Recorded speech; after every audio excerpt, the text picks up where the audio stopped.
मेरा नाम दिव्या है। मेरे पति की मौत के बाद मेरे बेटे और मेरी बहुएं मेरा ख्याल नहीं रखते थे।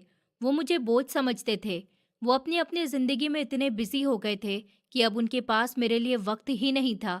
मैं अपने छोटे से घर में अकेली रहती थी। मेरे बेटे मुझे अपने साथ रखना नहीं चाहते थे, इसलिए उन्होंने मुझे अपने घर के सामने एक छोटे से घर में शिफ्ट कर दिया था। मेरी तन्हाई मुझे अंदर से खाती जा रही थी और मुझे किसी ऐसे सहारे की ज़रूरत थी जो मेरे साथ रहें, मुझसे बातें करें, मुझे समझें। मेरे पति की एक दोस्त ने मेरे लिए रिश्ता भेजा और मुझसे शादी करने का प्रस्ताव रखा।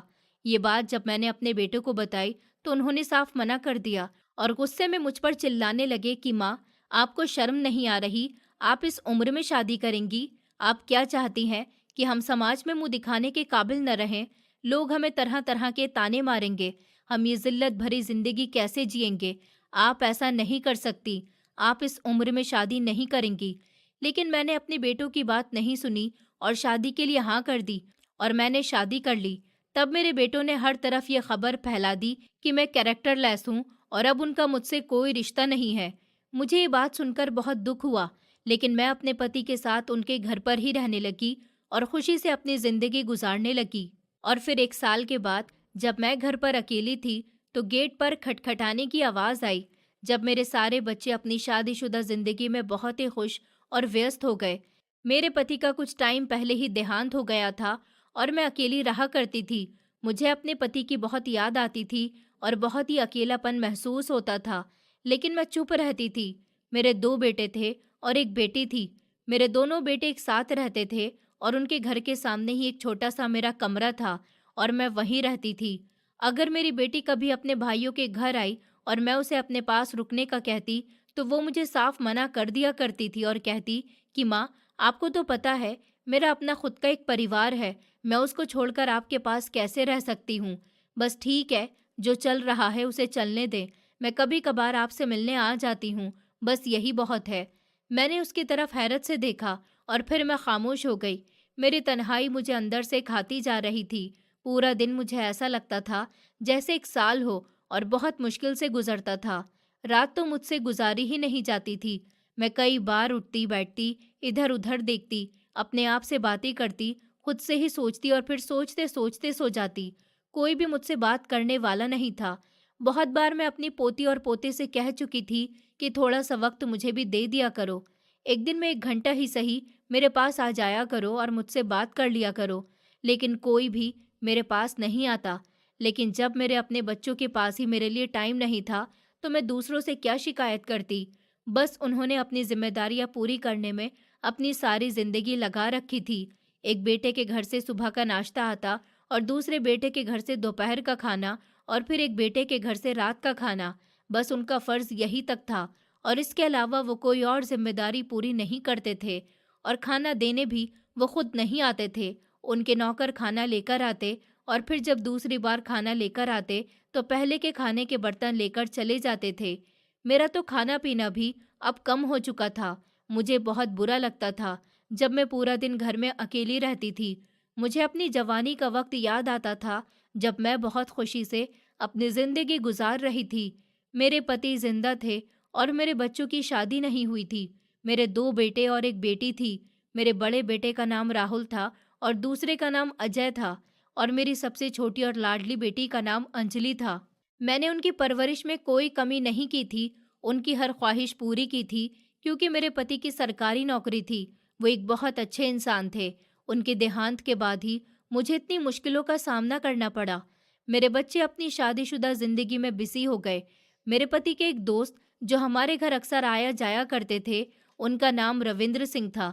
उनकी पत्नी के देहांत को 1 साल हो गया था और उनके बच्चे बाहर दूसरी कंट्री में रहते थे। वो भी यहाँ अकेले रहते थे और उनका हाल भी कुछ मेरी ही तरह था। एक दिन अचानक उन्होंने मेरे लिए रिश्ता भेज दिया।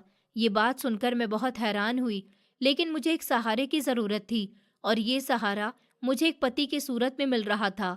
मैंने इस बारे में अपने बच्चों को बताया तो उन्होंने सख्ती से मना कर दिया। उन्होंने कहा कि आपको क्या ज़रूरत है इस उम्र में शादी करने की? आपको सब कुछ हम दे तो रहे हैं, आपकी हर ज़रूरत को हम वक्त से पहले पूरा कर देते हैं, तो फिर आपको शादी करने की क्या ज़रूरत है? मैंने उन्हें समझाने की कोशिश की कि तुम अपनी शादीशुदा जिंदगी में बहुत बिजी रहते हो, तुम्हारे पास मेरे लिए वक्त नहीं है, मुझे एक सहारे की बहुत ज्यादा जरूरत है और मैं चाहती हूँ कि मैं उनसे शादी कर लूँ ताकि मुझे उनका सहारा मिल जाए और उन्हें मेरा साथ। लेकिन मेरे बच्चों ने मेरी बात नहीं मानी और कहने लगे कि आप इस उम्र में शादी करेंगी, लेकिन आप इन सब चीज़ों के बारे में नहीं सोच रही हैं। समाज में हमारी कोई इज्जत है, आप इस उम्र में शादी करेंगी तो हमारी क्या ही इज्जत रह जाएगी। लोग तरह तरह की बातें करेंगे। आपको ये समझ क्यों नहीं आ रहा? तो फिर मैंने उनसे कहा कि तुम लोगों को मेरी बात समझ क्यों नहीं आ रही? मुझे एक सहारे की ज़रूरत है और मैं ये अपनी खुशी से ये शादी नहीं करना चाहती। शादी का मतलब नहीं है कि खुशी की खातिर या फिर किसी और वजह से करें। इसका मतलब किसी का सहारा लेना भी हो सकता है। लेकिन तुम लोग ये बात कहाँ समझोगे? तुम लोग अभी बूढ़े नहीं हुए हो, वक्त तो मुझ पर आया है और मैं जानती हूँ कि मैं किस तरह से अपने इस वक्त को गुजार रही हूँ। मेरे तीनों ही बच्चे मेरे खिलाफ हो गए और उन्होंने मुझे साफ कह दिया कि अगर आपको ये शादी करनी है तो आप कर लीजिए, लेकिन हम आपसे कोई भी रिश्ता नहीं रखेंगे और अगर आपने हमसे कोई भी रिश्ता रखने की कोशिश की तो अच्छा नहीं होगा। ये कहकर वो तीनों चले गए। मैंने अपने बच्चों के खिलाफ जाकर उनसे शादी कर ली। वो मुझे अपने साथ अपने घर ले गए। उनका घर बहुत बड़ा तो नहीं था, लेकिन उनका दिल बहुत बड़ा था। पूरी दुनिया में जहाँ पर मेरे अपने बच्चों को मेरी कोई फ़िक्र नहीं थी, वहाँ इस इंसान को मेरी इतनी ज़्यादा फ़िक्र थी कि उन्होंने मेरे दुःख का ख़्याल किया और मुझे समझा और मुझे सहारा देने के बारे में सोचा। ये उनका एहसान था जो उन्होंने मुझ पर किया। जब मैं अपने घर से उनके घर जा रही थी, तो मैंने बहुत बार कोशिश की कि मैं अपने बच्चों से आखिरी बार मिलूं, उन्हें एक बार देख लूं, लेकिन उन लोगों ने मेरी तरफ एक बार भी नहीं देखा। उन लोगों ने मुझे उस वक्त बेसहारा छोड़ दिया जब मुझे उन सब की सबसे ज्यादा जरूरत थी। लेकिन मैं खामोश रही और वहां से चली गई। वो इंसान जो मेरे पति के दोस्त थे, उनका नाम रविंद्र सिंह था। उनकी पत्नी के देहांत को 1 साल हो गया था। उनकी पत्नी को कैंसर नाम की खतरनाक बीमारी थी। इस वजह से उनकी पत्नी की मौत हो गई और जब से रविंद्र सिंह अपनी जिंदगी अकेले गुजार रहे थे, उनके बच्चे बाहर दूसरी कंट्री में रहते थे और अपनी अपनी फैमिली को लेकर वहीं शिफ्ट हो गए थे। उन्होंने अपने बच्चों को पढ़ाया लिखाया, लेकिन जब उन्हें अपने बच्चों की ज़रूरत थी तो उनके बच्चों ने अपने बच्चों का करियर सेट करने के लिए बाहर चले गए थे और रविंद्र सिंह को यहाँ अकेला छोड़ गए। वो यहाँ पर अकेले रहने लगे। उन्हें किसी चीज़ की कोई कमी नहीं थी, लेकिन उन्हें भी अकेले रहने का दुख अंदर से खाता जा रहा था। उनके बच्चे सालों बाद उनसे मिलने आते और फिर 1-2 हफ्ते रुककर चले जाते। उनके बच्चे उनसे बहुत बार कह चुके हैं कि आप भी हमारे साथ चलें, लेकिन रविंद्र सिंह ने अपने देश को छोड़कर जाना नहीं चाहते थे। वो कहते कि अगर इंसान को वहां जाकर मौत आ जाए तो उसे अपने वतन की मिट्टी भी नसीब नहीं होगी। इसलिए रविंद्र सिंह जी चाहते थे कि अगर वो मरे तो उन्हें अपने देश की मिट्टी नसीब हो और ये उनकी आखिरी ख्वाहिश थी जो उन्हें दूसरी कंट्री में जाने से रोक रही थी। वैसे तो यहाँ भी उन्हें किसी चीज़ की कोई कमी नहीं थी। हर महीने उनके बच्चे उन्हें अलग अलग पैसे भेज दिया करते थे, जिससे उनका बहुत ही अच्छे से गुजारा हो जाता था। और अब मेरी और रविंद्र की शादी को 1 साल होने वाला था और इस 1 साल में मैंने अपने बच्चों को बहुत याद किया, क्योंकि बच्चों की कमी को कोई भी पूरा नहीं कर पाता। लेकिन उनके साथ रहने में मैं खुद को हर वक्त बेबस और लाचार महसूस करती थी और अब यहाँ पर मेरी ऐसी हालत नहीं थी। और रविंद्र सिंह ने न सिर्फ मुझे सहारा दिया, बल्कि मेरा बहुत ख्याल रखा, मुझे समझा। और वो मुझसे हमेशा एक ही बात कहते थे कि अगर तुम्हें अपने बच्चों से मिलना हो तो उनके पास चली जाना, उनसे मिलकर आ जाना। ये मत सोचना कि मुझे बुरा लगेगा या तुम्हारे ऊपर रोक टोक करूंगा। लेकिन मैं उनसे कहती कि जिन बच्चों ने आखिरी बार मेरा चेहरा तक नहीं देखा और इस पूरे 1 साल के अंदर उन्होंने एक बार भी मुझसे मेरा हाल नहीं पूछा, मेरे जीने मरने की खबर नहीं ली, मैं कैसे उनसे मिलने जाऊं? मैंने अपने दिल पर पत्थर रख लिया और मैंने भी उनकी कोई खबर नहीं रखी। मैं अपनी जिंदगी में बहुत ही खुश थी और एक दिन अचानक मेरे घर के गेट पर खटखटाने की आवाज़ आई तो मैं थोड़ा सा घबरा गई, क्योंकि उस वक्त मेरे पति भी घर में नहीं थे। मैं उठी और मैंने जाकर दरवाज़ा खोला तो जो लोग दरवाजे पर खड़े थे उन्हें देखकर मैं बहुत हैरान हुई। मुझे अपनी आंखों के ऊपर यकीन नहीं हुआ कि ये मैंने क्या देखा है। मेरी आंखें खुली की खुली रह गईं। वो लोग कोई और नहीं, मेरे अपने ही बच्चे थे। मैं सोच रही थी कि ये अचानक मेरे दरवाजे पर आकर क्यों खड़े हो गए। इन्होंने तो इस पूरे 1 साल के अंदर न मुझसे बात की, और ना ही मेरा हालचाल पूछा। आज ये यहाँ पर क्यों आए हैं? कहीं ये मुझसे माफ़ी मांगने तो नहीं आए? इन्हें इस बात का एहसास तो नहीं हो गया कि इन्होंने मेरे साथ गलत किया? मेरी आंखें नम हो गई थीं। मैंने उन्हें अंदर बुलाया और दरवाज़ा खुला छोड़ दिया, क्योंकि मेरे पति के आने का वक्त हो रहा था और मुझे पता था कि वो भी अभी थोड़ी बहुत देर में आते ही होंगे। मैं उन्हें अंदर ले आई और मैंने उन्हें बैठाया। उन्होंने बैठते ही मुझसे ऐसी बात कही जिसको सुनकर मैं बहुत परेशान हुई और मुझे उनकी सोच पर बहुत ही अफसोस हुआ। पहले तो उन्हें देखकर मुझे ऐसा लगा था कि शायद उन्हें अपनी गलती का एहसास हो गया और ये लोग मुझसे माफ़ी मांगने के लिए यहाँ पर आए हैं और कहने आए हैं कि माँ, हमने जो भी किया वो सब बहुत गलत था। आप हमें माफ़ कर दीजिए और आप भी हमारे घर आया करें, हम भी आपके घर पर आया करेंगे। लेकिन उन्होंने तो एक ऐसी बात कर दी जिसको सुनने के लिए मेरे पास हिम्मत ही नहीं थी। ये एक ऐसी बात थी, इसके बारे में मैंने सोचा भी नहीं था। ये लोग इतने बेशर्म हो गए थे कि इन्हें एक बार तक शर्म नहीं आई थी। मुझे बहुत ही अफ़सोस हुआ जब उन्होंने मुझसे कहा कि आप ये शहर छोड़कर कहीं और चली जाएँ, क्योंकि हम ये ज़िल्लत भरी ज़िंदगी नहीं जी सकते। मैंने उनकी तरफ गौर से देखा, मेरी आँखें नम हो चुकी थी। मैंने उन लोगों से कहा कि तुम लोगों को शर्म नहीं आ रही? ये मुझसे किस तरह की बात कर रहे हो? मैंने ऐसा कौन-सा जुर्म कर दिया जो तुम मुझसे ये कहने आए हो? किस वजह से तुम लोग मुझे ये सब कहने आए हो? अब तो मैं तुम लोगों की मोहताज नहीं हूँ, अब तो मैं अपने पति के घर में रह रही हूँ, तो अब तुम लोगों को क्या परेशानी है? उस पर उन्होंने कहा कि मोहल्ले वाले और बाकी सब उन पर हंसते हैं और तरह-तरह की बातें करते हैं। जैसे ही हम गली से गुजरते हैं, तो लोग एक दूसरे के कानों में हल्के-हल्के बातें करना शुरू कर देते हैं। हमें बहुत बेइज्जती फील होती है। सब कुछ होने के बाद भी आपने इस उम्र में शादी क्यों की? आखिरकार आपको किस चीज़ की कमी थी? हमारी पत्नियां हमें हर वक्त ताने देती हैं कि तुम्हारी माँ बहुत ही चालाक और मतलबी औरत है। जब तक उन्हें कोई और सहारा नहीं मिला था, तो वो हमारे साथ रहती थी, हमारे साथ ही खाती पीती थी और हमसे ही हर वक्त नाराज रहती थी। और जब आज उन्हें एक सहारा मिला, तो उन्होंने एक पल के लिए भी तुम्हारे बारे में नहीं सोचा और एकदम शादी के लिए हाँ कर दी और यहाँ से चली गई। ये उम्र उनकी शादी करने की नहीं थी। मैंने उनसे कहा कि तुम लोग आज फिर अपनी पत्नियों की बातों में आकर मुझे यहाँ बेइज्जत करने के लिए आ गए हो। तुम लोगों को थोड़ा बहुत तो सोचना चाहिए था। खैर, तुम लोग तो अपनी पत्नियों के पीछे पागल हो गए हो। मैंने उनसे कहा, अब तुम मेरी बात ध्यान से सुनो। उन्होंने कहा कि नहीं, हम आपकी बात नहीं सुनेंगे। हमें जो आपको कहना था हम कह चुके। अगर अब आप एक हफ्ते के अंदर यहाँ से नहीं गई तो आपके साथ अच्छा नहीं होगा। मैंने उनकी बात सुनी और उनसे गुस्से में कहा कि तुम्हारी हिम्मत कैसे हुई मुझसे ये बात कहने की?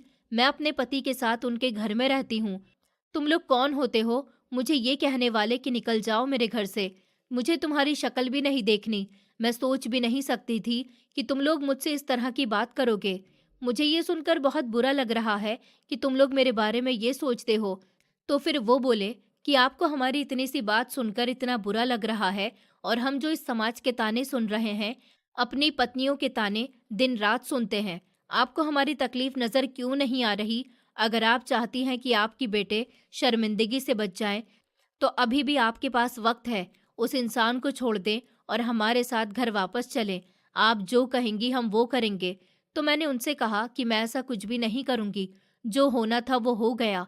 तुम लोग यहाँ से अभी इसी वक्त चले जाओ। वो वहाँ से गुस्से में उठे और चले गए। वो तो चले गए थे, लेकिन उनकी बातें हमेशा के लिए मेरे दिल में रह गईं। उनके जाने के बाद मैं खुद से नज़रें नहीं मिला पा रही थी। मैं बहुत रोई। फिर मैंने खुद को संभाला और जाकर मुंह धोया और फिर जाकर दरवाज़ा बंद किया। मैंने अभी दरवाज़ा बंद किया ही था कि एक बार फिर से दरवाजे पर खटखटाने की आवाज़ आई। मुझे लगा कि शायद वो लोग दोबारा मुझे धमकी देने आए हैं। मैं घबराकर दरवाजे के पास गई, तो फिर मेरे पति ने मुझे आवाज़ दी और कहा कि दरवाज़ा खोलो। उनसे सामान लिया और जाकर अंदर रख दिया। उन्होंने मेरा चेहरा देखा। मैंने उनसे बात को छुपाने की कोशिश की, लेकिन उन्हें मेरी हालत देखकर पता चल गया कि यहाँ कुछ न कुछ तो ज़रूर हुआ है। उसके साथ ही वो मेरे पीछे कमरे में आ गए। उन्होंने मुझसे पूछा कि तुम्हें क्या हुआ है? मैंने उनसे कहा कि नहीं, कुछ भी नहीं हुआ। तो वो मुझसे कहने लगे कि नहीं दिव्या, तुम मुझसे झूठ बोल रही हो। मुझे सच-सच बताओ, यहाँ क्या हुआ है? वो मुझसे पूछ ही रहे थे कि इतनी देर में मेरी आंखों में आंसू आ गए और फिर मैंने उन्हें पूरी बात बताई। उन्होंने पूरी बात सुनी तो वो हैरान हो गए और कहने लगे कि पता नहीं क्यों तुम्हारे बच्चे तुम्हारे साथ इतना बुरा व्यवहार कर रहे हैं, उन्हें तुम्हारे साथ ऐसा व्यवहार नहीं करना चाहिए कि आखिरकार तुम उनकी माँ हो, उन्हें तुम्हारे साथ ऐसा नहीं करना चाहिए। और फिर उन्होंने मुझे संभाला और सहारा दिया और कहने लगे कि तुम परेशान मत हो, एक दिन तुम्हारे बच्चों को अपनी गलती का एहसास हो जाएगा और वो तुमसे ज़रूर माफ़ी मांगेंगे और तुम्हारे पास वापस लौट कर आ जाएंगे। उनकी ये बात सुनकर मुझे थोड़ी बहुत हिम्मत मिली और फिर कुछ दिन के बाद मैं इस बात को भूल गई और फिर से अपनी ज़िंदगी में खुशी से रहने लगी। मुझे पता नहीं था कि आगे मेरी ज़िंदगी में क्या होने वाला है, क्योंकि मेरे बच्चे बहुत ही कामयाब हो चुके थे और अपनी अपनी ज़िंदगी में बहुत ज़्यादा आगे बढ़ चुके थे। मुझे इस बात की खबर नहीं थी कि ज़िंदगी एक बार फिर उन्हें मेरे दरवाजे पर ले आएगी। मुझे तो यकीन ही नहीं हो रहा था कि ये दुनिया मेरे बच्चों को जीने नहीं देगी और उन्हें ताने दे देकर बेइज्जत करती रहेगी। अगर उन्हें वक्त रहते समझ आ जाती तो आज उनके साथ ये सब नहीं हो रहा होता। और फिर आखिरकार कुछ यूं हुआ कि मेरी छोटी बेटी, जिसका पति एक बहुत ही बड़ा बिजनेसमैन था और बहुत ज़्यादा अमीर था, उसका बिजनेस में लॉस हो गया, जिसकी वजह से उसे बहुत सी परेशानियों का सामना करना पड़ा। और फिर जब वो अपने दोनों भाइयों के पास मदद के लिए गई, उसके भाइयों ने उसकी मदद करने से साफ मना कर दिया और उसको नाउम्मीद वापस भेज दिया। मेरी बेटी को अपने भाइयों के इस व्यवहार से बहुत बुरा लगा, क्योंकि वो उनके पास किसी उम्मीद से गई थी, लेकिन भाइयों ने उसकी मदद नहीं की। ये मेरी वही छोटी बेटी थी जिसने मुझसे कहा था कि माँ, अगर आपने शादी की तो मैं कभी आपके घर नहीं आऊंगी और नहीं आपसे बात करूंगी। उसने तो मुझसे ये तक कहा था कि अगर आप मर भी गईं तो मैं आपकी शक्ल नहीं देखूंगी। उसकी इतनी बड़ी बात कहने के बाद भी मैंने उसे कोई जवाब नहीं दिया था और चुप ही रही थी। आज जिंदगी ने उसी बेटी को ही मेरे दरवाजे पर लाकर खड़ा कर दिया था। वो बहुत ही परेशान थी, उसके पास खाने के लिए एक वक्त की रोटी भी नहीं थी। मैं अपने भाइयों के पास इस उम्मीद से गई थी कि वो उसकी कुछ मदद करेंगे, लेकिन उन्होंने भी उसकी कोई मदद नहीं की। वो दर बदर की ठोकरें खाने लगी और आखिरकार हालात उसे मेरे दरवाजे पर ले आए। एक दिन वो मेरे घर आई और उसे देखकर मुझे बहुत हैरानी हुई।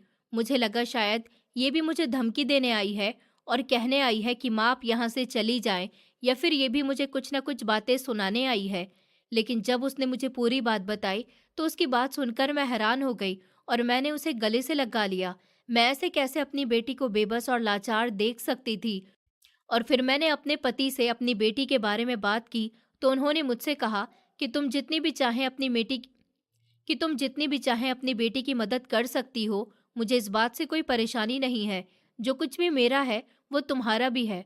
और फिर मैंने अपनी बेटी को कुछ पैसे दिए और उससे कहा कि अपने पति से कहो कि फिर से कोई नया बिजनेस स्टार्ट करे। लेकिन उसके पति ने ये पैसे लेने से मना कर दिया और वो कहने लगा कि मैं आपसे ये पैसे नहीं ले सकता, मैं किसी और से उधार लेकर अपना बिजनेस फिर से स्टार्ट करूंगा, मैं आपसे पैसे नहीं ले सकता। तो फिर मैंने उससे कहा कि बेटा, तुम्हें परेशान होने की ज़रूरत नहीं है और ना ही तुम अपने आप को पराया समझो, बल्कि तुम मेरे बेटे ही हो। जब भी तुम्हें ज़रूरत हो तो मुझसे मदद मांग सकते हो, मुझे बहुत अच्छा लगेगा। अगर तुम मेरे पैसों से अपना बिजनेस फिर से स्टार्ट करोगे और जब भी तुम्हें पैसों की ज़रूरत हो तो तुम बिना किसी शर्म के मुझसे मांग सकते हो। मेरे बार बार कहने पर उसने पैसे तो ले लिए, लेकिन उसकी आंखों में शर्मिंदगी साफ नजर आ रही थी। फिर मैंने उससे कहा, जब तक तुम अपना बिजनेस फिर से स्टार्ट नहीं कर लेते तब तक मेरी बेटी मेरे पास ही रहेगी। तो उसने कहा कि नहीं माँ, कि आप पहले ही मुझ पर बहुत एहसान कर चुकी हैं। फिर मैंने उससे कहा कि जब तक तुम अपना बिजनेस फिर से स्टार्ट नहीं कर लेते तब तक मेरी बेटी मेरे पास ही रहेगी। तो उसने कहा कि नहीं माँ, आप पहले ही मुझ पर बहुत एहसान कर चुकी हैं, अब और नहीं, मैं अब आपका कोई एहसान नहीं लूँगा। या ये आपकी बेटी ज़रूर है, मगर मेरी जिम्मेदारी है, मैं इसको अपने ही साथ रखूँगा। जो मैं खाऊँगा वो इसको भी खिलाऊँगा। आप हमारी फ़िक्र नहीं करें। तो फिर मैंने कहा कि ठीक है बेटा, जैसे तुम्हारी मर्ज़ी। लेकिन मैं चाहती थी कि कुछ दिन मेरी बेटी मेरे पास रुक जाती तो अच्छा होता। मुझे अपने बच्चों की बहुत याद आती है और उनसे दूर रहना मेरे लिए बहुत मुश्किल है। मेरा बहुत दिल करता है कि तुम सब लोग मेरे साथ रहो। अगर तुम चाहो तो एक हफ्ते के लिए मेरी बेटी को मेरे पास रहने दो। उसने मेरे बार बार कहने पर मेरी बात को मान लिया और कहा कि अच्छा, जैसे आपकी मर्जी। मेरी बेटी और उसके 2 बच्चे मेरे साथ रहने लगे। वो मेरे साथ रही तो उसको एहसास हुआ कि मैंने जो फैसला किया था वो बिल्कुल सही था। एक दिन दोपहर में जब हम दोनों खाना खा रहे थे खाना खाने के बाद वो मुझसे कहने लगी कि माँ, मुझे आपसे एक बहुत ज़रूरी बात करनी है। मैंने कहा क्यों नहीं, बताओ क्या हुआ है। उसने कहा कि माँ, मैं आपसे माफ़ी मांगना चाहती हूँ। मैंने आपको गलत समझा, मैंने आपको बहुत कुछ गलत कहा। मैं बहुत ही शर्मिंदा हूँ, मुझे माफ़ कर दीजिए। आपसे वो सब नहीं कहना चाहिए था। आपने जो किया सही किया। मैंने उससे कहा कि बेटा, तुम्हें माफ़ी मांगने की ज़रूरत नहीं है। तुमने जो उस वक्त किया तुम्हें वो सब ठीक लगा, और अब जो तुम कर रही हो तुम्हें वो सही लग रहा है। अब तुम्हें मुझसे माफ़ी मांगने की कोई ज़रूरत नहीं। वो उठी और मेरे गले से लग गई। वो मेरे गले लगी तो मुझे बहुत ही ज़्यादा सुकून मिला, और फिर हमने बहुत देर तक बातें की, और फिर मैं अपने किसी काम में लग गई, और मैं उसकी कही बातें कुछ देर सोचती रही। कहीं न कहीं मुझे ये बातें खुशी भी दे रही थी, क्योंकि मेरी बेटी को अपनी गलती का एहसास हो गया था और वो मुझसे माफ़ी मांग रही थी, और अब मुझे समझ रही थी। यही मेरे लिए बहुत था। और फिर दूसरे दिन जब मैं सोकर उठी तो मेरी बेटी मेरे लिए नाश्ता बना रही थी। मैंने उसे बहुत रोका और कहा कि मुझे काम करने की आदत है बेटा, मैं नाश्ता बना लूँगी। लेकिन उसने कहा कि माँ, मैं जब तक आपके पास हूँ नाश्ता मैं ही बनाऊँगी, मुझे भी काम करने दीजिए। उसके कहने पर मैं चुप हो गई, और फिर दरवाज़ा खटखटाने की आवाज़ आई। ये सुबह का वक्त था, हम अभी नाश्ता कर कर ही बैठे थे। फिर मेरी बेटी ने मुझसे कहा कि माँ, इस वक्त कौन आ गया, इतनी सुबह, न जाने कौन है। मैंने उससे कहा कि बेटा तुम बैठो, मैं जाकर देखती हूँ। जब मैं बाहर गई और मैंने दरवाज़ा खोला तो मैं ये देखकर हैरान रह गई, क्योंकि दरवाजे पर कोई और नहीं, मेरे अपने दोनों बेटे थे। उनकी बेबसी और उदासी उनके चेहरे पर साफ नजर आ रही थी। आज मैंने उन्हें अंदर नहीं बुलाया, क्योंकि मुझे लग रहा था कि आज भी मुझे यहाँ पर बेइज्जत करने आए हैं, और कहने आए हैं कि हमने आपको एक हफ्ते का टाइम दिया था और आप अभी तक यहाँ से नहीं गई। उनकी यही बातें सुनने के लिए मैंने उन्हें अंदर आने नहीं दिया। फिर मैंने उनसे कहा कि क्या हुआ, तुम लोग यहाँ? तो उन्होंने कहा कि माँ, हमारी बात सुनिए, हमें अंदर आने दीजिए। फिर मैंने उनसे कहा कि नहीं, तुम्हें जो कुछ भी कहना है यहीं खड़े होकर कहो, मैं तुम्हें अंदर आने की इजाज़त नहीं दूंगी। उन्होंने कहा कि माँ, आप गलत समझ रही हैं, हम आपसे सच में एक ज़रूरी बात करनी है। हम आपको बेइज्जत करने नहीं आए हैं, हम तो यहाँ आपसे माफ़ी मांगने आए हैं, क्योंकि हमारे साथ ज़िंदगी ने एक बहुत बड़ा धोखा कर दिया। हमें आपके सहारे की ज़रूरत है, एक ऐसा सहारा जो हमें संभाले और हमें हिम्मत दे। मैंने उनकी ये बात सुनी तो मुझे बहुत बुरा लगा। मैं उनसे नाराज़ ज़रूर थी, मगर उन्हें यूँ परेशान नहीं देख सकती थी, कि उनकी बातें सुनकर मैंने उन्हें अंदर आने दिया। और जब वो घर के अंदर आए तो उन्होंने अपनी बहन को वहीं पर देखा। तो उन्होंने कहा कि बहन, तुम यहाँ कब आई? फिर मैंने उन्हें उनकी बहन के बारे में सब कुछ बताया। वो ये सब कुछ सुनकर बहुत हैरान हो गए। उन्होंने कहा कि आज हम भी ऐसे ही परेशान हैं जैसे कि कुछ टाइम पहले हमारी बहन थी। हमें भी आपके सहारे की ज़रूरत है। हमसे बहुत बड़ी गलती हो गई। हमने अपनी बहन को नहीं समझा। जब उसे हमारी मदद की ज़रूरत थी तो हमने उसकी मदद नहीं की। हमने अपनी बहन का हक मारा। हमने अपनी पत्नियों की बातों में आकर आप दोनों के साथ बहुत बुरा किया। हमें माफ़ कर दीजिए। मैंने उनसे कहा कि बेटा, अब बताओ तो सही कि तुम्हारे साथ क्या हुआ है? मुझे बहुत ज़्यादा टेंशन हो रही है। मुझे जल्दी से बताओ, तुम्हारे साथ क्या हुआ? उनकी शक्ल से ही साफ पता चल रहा था कि वो कितने बेबस और लाचार हैं। उनकी हालत बहुत ही ज़्यादा ख़राब थी। जो बात उन्होंने मुझे बताई, उनको सुनकर मैं बहुत ही हैरान हो गई और परेशान भी। उन्होंने कहा कि उनके घर में 2 हफ्ते पहले चोरी हुई थी, जिसमें चोर अपने साथ सारे पैसे, ज्वेलरी और सब कुछ ले गए, और उनका बिज़नेस में भी बहुत बड़ा लॉस हुआ। उनके पास अब कुछ नहीं बचा, बस एक घर ही है जिसमें हम रहते हैं। उसके अलावा अब हमारे पास कुछ नहीं है। हमारी पत्नियां जो हमें हर वक्त आप दोनों के खिलाफ हमें चढ़ाती थी, हमें माँ और बहन का ताना देती थी, बुरे वक्त में उन्होंने हमें छोड़ दिया और वो हमारे बच्चों को अपने साथ लेकर चली गई। जिस घर को हमारे पिताजी ने बहुत मेहनत से बनाया था, हमने वो घर भी बेच दिया था और वो पैसा बिजनेस में लगा दिया, मगर वो बिजनेस भी ज्यादा नहीं चला और हम पूरी तरह से बर्बाद हो गए। कुछ पैसे बचे थे तो उनसे हमने एक छोटा सा एक कमरे का घर ले लिया। अब बस हमारे पास वही है। हम बहुत ही परेशान हैं। हम आपसे और अपनी बहन से माफ़ी मांगना चाहते हैं, और हम बहुत दिनों से अपनी बहन को ढूंढ रहे हैं, मगर हमें नहीं पता था कि वो आपके पास यहाँ पर है। हम आप पर बोझ नहीं बनना चाहते, लेकिन हम आपसे माफ़ी मांगने के लिए आए हैं। प्लीज़ आप हमें माफ़ कर दीजिए। हमने आपको इतना गलत समझा और इतना बुरा भला कहा, शायद इसीलिए आज हमारे साथ ये सब हो रहा है।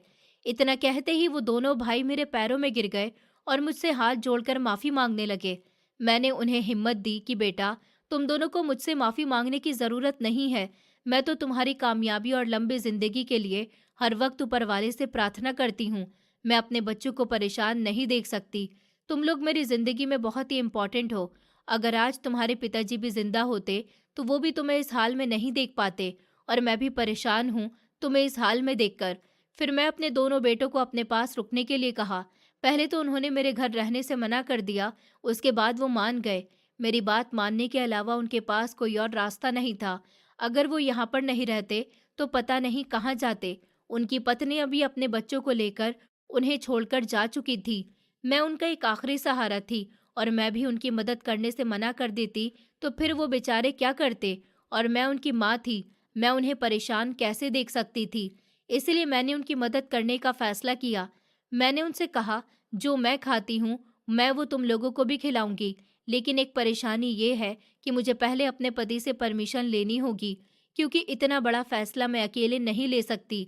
मैंने उन्हें अपने पास रुकने के लिए तो कह दिया था और वो मान भी गए थे, मगर मुझे ये टेंशन हो रही थी कि अगर रविंद्र ने इन लोगों को यहाँ रुकने से मना कर दिया तो मैं क्या करूँगी।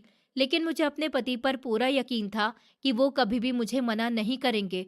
वो मुझे समझते थे और मुझे बहुत प्यार करते थे।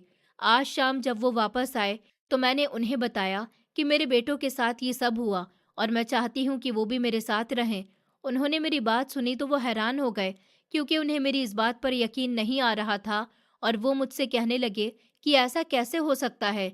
लेकिन जब उन्होंने मेरे बेटों को अपने घर में देखा तो उन्हें मेरी बात पर यकीन आया और मेरी बात को वो समझने लगे।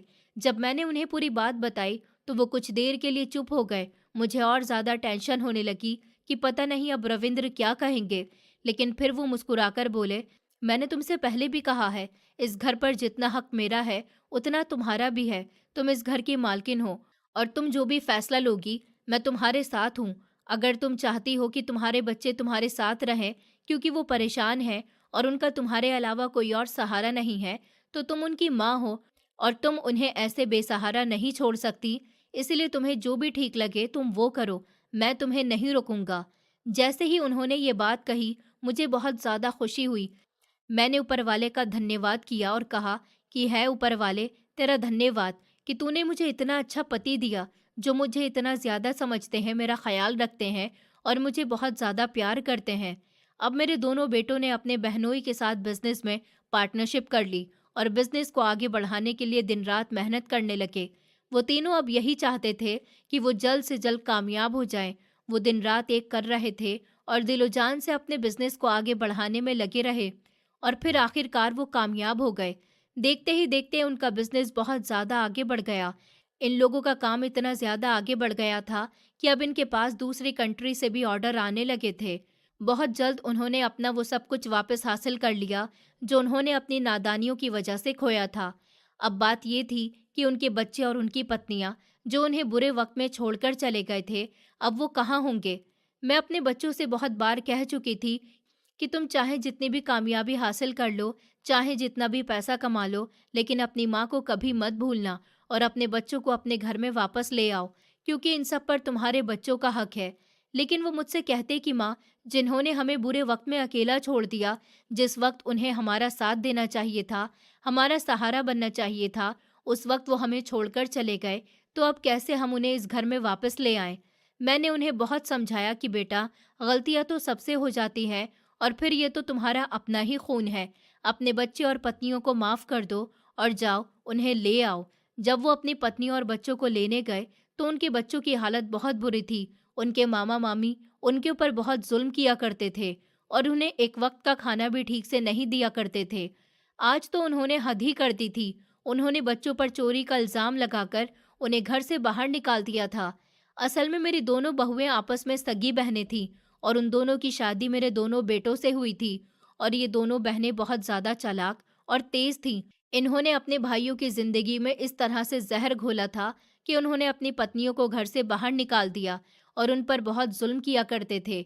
उनके भाई जब शाम को काम से आया करते थे तो वो अपने भाइयों को अपनी भाभी के खिलाफ चढ़ाती थी और बहुत बुरा भला कहती थी, जिसकी वजह से उन्हें एक दिन गुस्सा आया और वो अपनी पत्नियों को मारते पीटते उन्हें बुरा भला कहते क्योंकि गुस्से में इंसान पागल हो जाता है।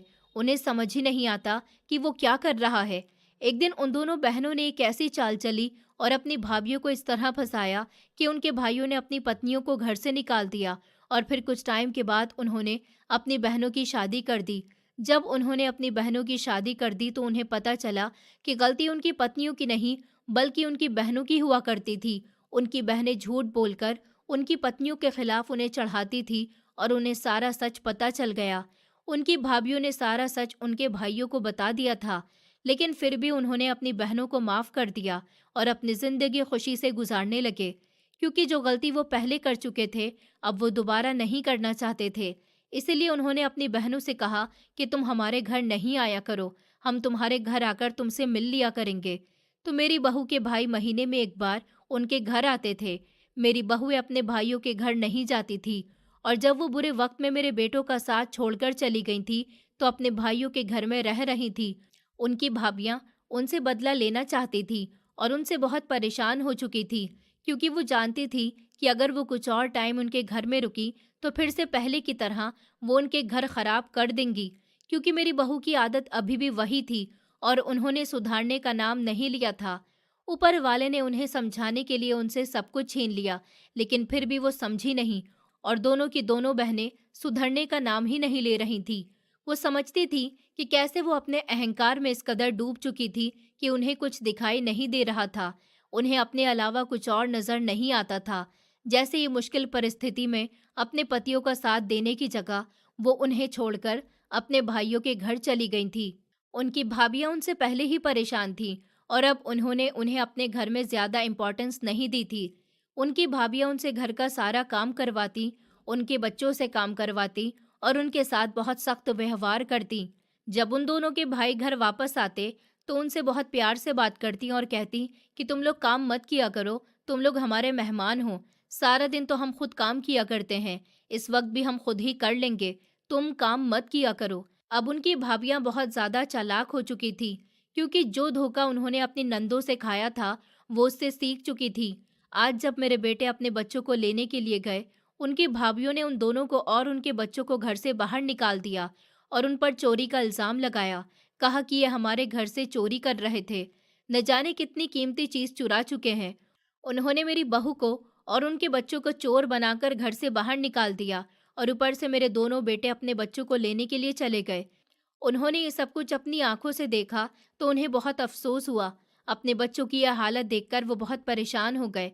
उनकी हालत ऐसी थी कि वो उन्हें पहचान नहीं रहे थे। फिर उन्होंने अपने बच्चों को लिया और अपनी पत्नियों से कहा कि हमें तुम दोनों की ज़रूरत नहीं, तुम दोनों ने जो धोखा हमारे साथ किया उसको हम कभी नहीं भूल सकते। अब हमेशा हमेशा के लिए दर दर की ठोकरें खाओ, क्योंकि तुम यही डिजर्व करती हो। तुम दोनों बहुत ही चालाक हो। अब हमारे फिर से अच्छे दिन आ गए हैं, हम अपने बच्चों को अपने पास ठीक से रख सकते हैं, उनकी परवरिश अच्छे से कर सकते हैं। तुम्हारे लिए अच्छा यही होगा कि तुम अपने भाइयों के घर रहो। जैसे ही मेरी बहुओं ने मेरे बेटों के मुंह से ये शब्द सुने तो वो दोनों अपने पतियों के पैरों में गिर गईं और माफ़ी मांगने लगीं। कहने लगीं कि हमसे बहुत बड़ी गलती हो गई और आज हमें उसकी सज़ा मिल गई। हम माफ़ी मांगते हैं और ये स्वीकार करते हैं कि हमने आपको अपनी माँ और बहन के खिलाफ चढ़ाया। हम माफ़ी मांगते हैं, आप हमें माफ़ कर दें। हम दोनों अब कभी भी ऐसा कुछ नहीं करेंगे। हमें एक आखिरी मौका दे दें। हम अब सुधर गए हैं, हमें माफ़ कर दें। हम कहाँ जाएंगे? हमारे भाइयों ने हमें घर से निकाल दिया। हमारी भाभियाँ हमारे भाइयों को हमारे खिलाफ चढ़ाती हैं।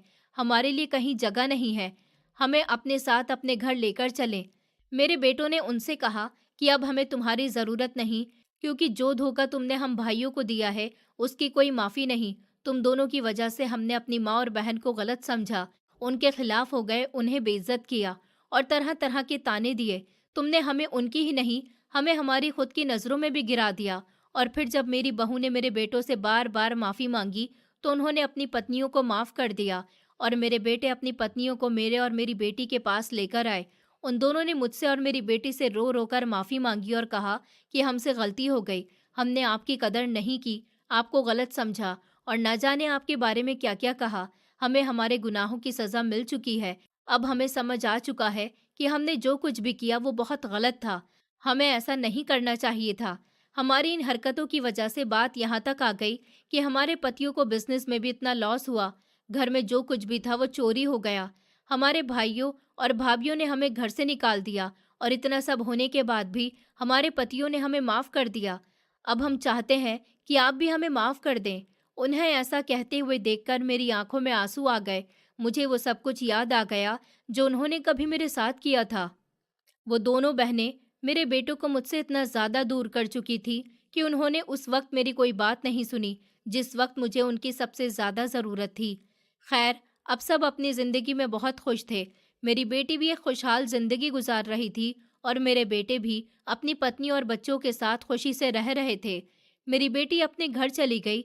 मेरे बेटे मुझे हर रोज़ मिलने के लिए आते और कोई भी दिन ऐसा नहीं था जिस दिन वो मुझसे मिलने नहीं आए हों। अगर वो दिन मैं कभी बिजी होते तो वो रात में मुझसे मिलने ज़रूर आते और अपने बच्चों को भी अपने साथ लेकर आते। वो बहुत बार मुझसे कह चुके थे कि माँ, आप भी हमारे घर पर आया करें, लेकिन मैं अपने पति को अकेला छोड़ने की वजह से उनके यहाँ नहीं जा पाती। लेकिन मैं ऊपर वाले का हर वक्त धन्यवाद करती रहती हूँ, जिसने मुझे मेरे बच्चों से मिलवा दिया। इस कहानी का मॉरल बहुत ही सीधा, सकारात्मक और जीवन से जुड़ा हुआ है। ये कहानी हमें सिखाती है कि परिवार की असली ताकत प्यार, धैर्य, माफ़ी और एक दूसरे को समझने में होती है। गलतियां हर इंसान से होती हैं, लेकिन जो अपनी गलती स्वीकार कर ले और सुधारने की कोशिश करे, वही सच में बड़ा इंसान होता है। सबसे पहली सीख ये है कि माता पिता का दिल बहुत बड़ा होता है। माँ चाहे कितनी भी सख्त क्यों ना हो, वो अपने बच्चों के लिए कभी बुरा नहीं सोचती। उसके लिए बच्चे कभी पराये नहीं होते। चाहे बेटों ने उसे अपमानित किया, गलत समझा, घर से दूर किया, फिर भी जब वो मुसीबत में आए तो माँ ने उन्हें अपने सीने से लगा लिया।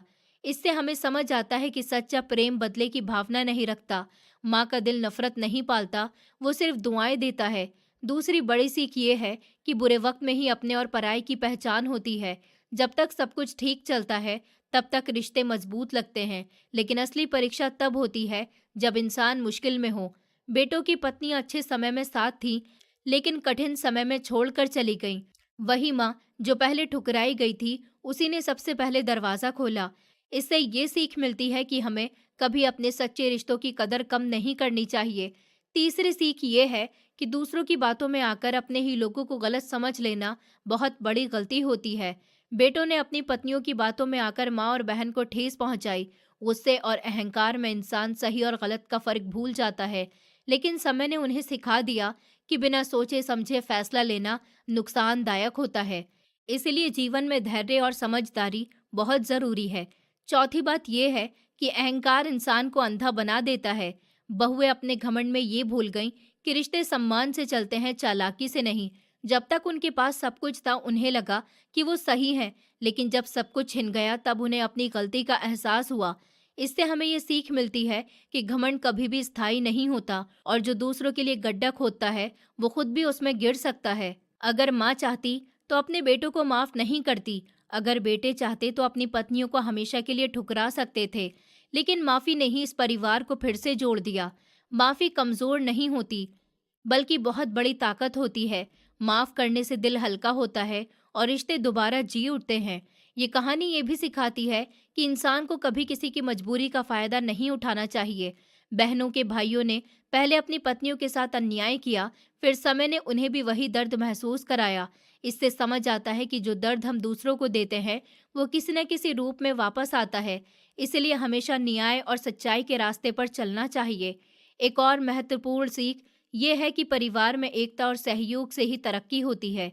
जब बेटे और दामाद ने मिलकर मेहनत की, दिन रात एक कर दिया, तब उनका कारोबार फिर से खड़ा हुआ। इससे पता चलता है कि मेहनत और आपसी विश्वास से खोया हुआ भी वापस पाया जा सकता है। इस कहानी में पति का सहयोग भी एक बड़ी सीख देता है। उन्होंने अपनी पत्नी पर विश्वास किया और कहा कि घर पर जितना हक उनका है, उतना ही पत्नी का भी है। इससे ये संदेश मिलता है कि पति पत्नी का रिश्ता बराबरी और सम्मान पर टिका होना चाहिए।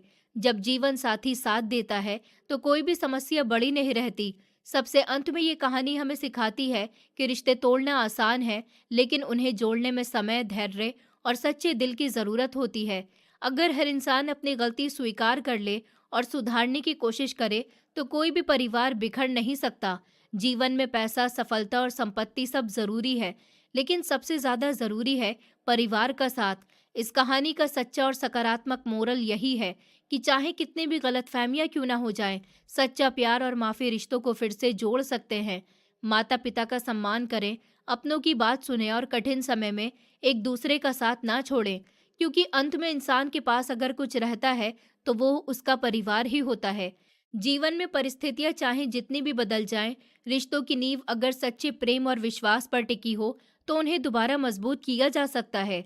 कभी कभी समय हमें ऐसे मोड़ पर लाकर खड़ा कर देता है जहां हमें अपने ही फैसलों पर शर्मिंदगी महसूस होती है, लेकिन वही समय हमें बेहतर इंसान बनाने का मौका भी देता है।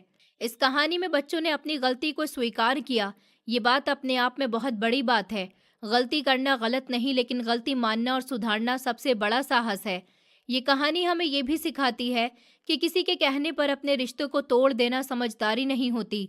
जब इंसान दूसरों की बातों में आकर अपने ही लोगों से दूरी बना लेता है तो वो धीरे धीरे अकेला पड़ जाता है। रिश्तों में विश्वास बहुत जरूरी होता है। अगर बेटों ने पहले ही धैर्य से काम लिया होता और अपनी माँ की बात भी सुनी होती तो शायद हालात इतने खराब नहीं होते। इसलिए जीवन में किसी भी निर्णय से पहले सच्चाई को परखना जरूरी है। इस कहानी का एक महत्वपूर्ण संदेश ये भी है कि बुरा समय हमेशा कुछ सिखाने के लिए आता है। जब बेटों के पास सब कुछ था तब उन्हें अपनी माँ की कीमत समझ नहीं आई, लेकिन जब समय ने उनसे सब कुछ छीन लिया तब उन्हें एहसास हुआ कि सबसे बड़ा सहारा माँ ही होती है। हमें अपने अपनों की कदर अच्छे समय में ही करनी चाहिए, क्योंकि बुरा वक्त कभी भी आ सकता है। बहुओं की कहानी भी हमें एक सीख देती है। उन्होंने जब देखा कि उनके कर्मों का परिणाम उनके सामने आ चुका है तो उन्होंने अपनी गलती स्वीकार की। जीवन में बदलाव संभव है अगर इंसान सच में बदलना चाहे। किसी को हमेशा के लिए बुरा मान लेना सही नहीं होता। अगर सामने वाला सच्चे दिल से पश्चाताप करे तो उसे एक और मौका देना चाहिए। यही परिवार की खूबसूरती है। ये कहानी हमें ये भी सिखाती है कि परिवार में सबसे बड़ी ताकत एकता होती है। जब सब अलग अलग थे तो हर कोई परेशान था, लेकिन जब साथ आए तो हालात सुधरते गए। मिलकर मेहनत करने से व्यापार भी सफल हुआ और घर में खुशियां भी लौट आई। इससे ये समझ आता है कि मिलजुल कर रहना ही सबसे बड़ी ताकत है। अंत में इस कहानी का सार यही है कि जीवन में प्यार, धैर्य, माफी और समझदारी से हर समस्या का समाधान निकल सकता है। परिवार ही वो जगह है जहां इंसान बिना डर और बिना शर्त के लौट सकता है। इसलिए रिश्तों को संभाल कर रखें, अपनों को समय दें और कभी भी अहंकार को अपने प्यार से बड़ा ना होने दें। यही सच्ची सीख है और यही इस कहानी का असली सबक है। दोस्तों, उम्मीद करती हूँ आपको हमारी कहानी पसंद आई होगी। कहानी पसंद आई है तो वीडियो को लाइक करें, चैनल पर नए हैं तो चैनल को सब्सक्राइब करें और हाँ, नोटिफिकेशन बेल को ज़रूर दबाएं ताकि अगली अपडेट सबसे पहले आपको मिले।